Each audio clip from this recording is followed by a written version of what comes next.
America యుద్ధ చరిత్రలో ఇది ఒక అరుదైన ఘట్టం. ఇరాన్ అత్యున్నత నాయకుడు అయతుల్లా అలీ ఖమేనీ మరణానికి కారణమైన భారీ దాడులు జరుగుతున్న వేళ commander in chief Donald Trump white హౌస్లో లేరు. ఫ్లోరిడాలోని తన వ్యక్తిగత నివాసమైన మార్-ఎ-లాగో నుండే ఆయన పరిస్థితులను పర్యవేక్షించారు. సాధారణంగా ఇలాంటి క్లిష్ట సమయాల్లో అధ్యక్షులు టీవీల్లో ప్రత్యక్ష ప్రసారం ద్వారా ప్రజలకు సమాచారం ఇస్తారు. కానీ ట్రంప్ మాత్రం కేవలం 8 నిమిషాల నిడివిగల ఎడిటెడ్ వీడియోను సోషల్ మీడియాలో వదిలారు. అందులోనూ ఇరాన్ నుండి ఎదురవుతున్న ముప్పు గురించి స్పష్టత ఇవ్వకుండానే అమెరికాను రక్షించడమే మా లక్ష్యం అని పేర్కొన్నారు.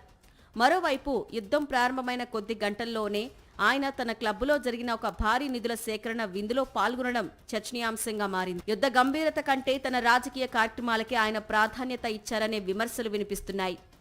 ప్రెసిడెన్షియల్ చరిత్రకారుల ప్రకారం ఇది సంప్రదాయాలకు విరుద్ధం.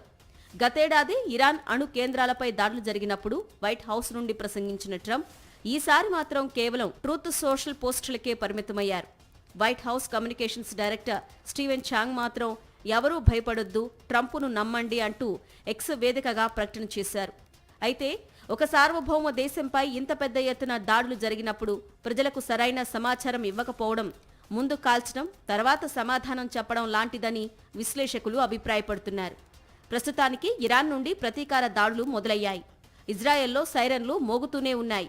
మరి అమెరికా అధ్యక్షుడి ఈ విభిన్న యుద్ధ తంత్రం మున్ముందు ఎలాంటి పరిణామాలకు దారి తీస్తుందో వేచి చూడాలి. సాక్షి టీవీ ప్రసారాలను నిలిపివేయడం చట్టరీత్యా నేరం. సాక్షి టీవీ ప్రసారాల కోసం మీ స్థానిక కేబుల్ ఆపరేటర్ని వెంటనే సంప్రదించండి. డిటిహెచ్లో, ఇంటర్నెట్లో కూడా సాక్షి టీవీ ప్రసారాలను వీక్షించవచ్చు.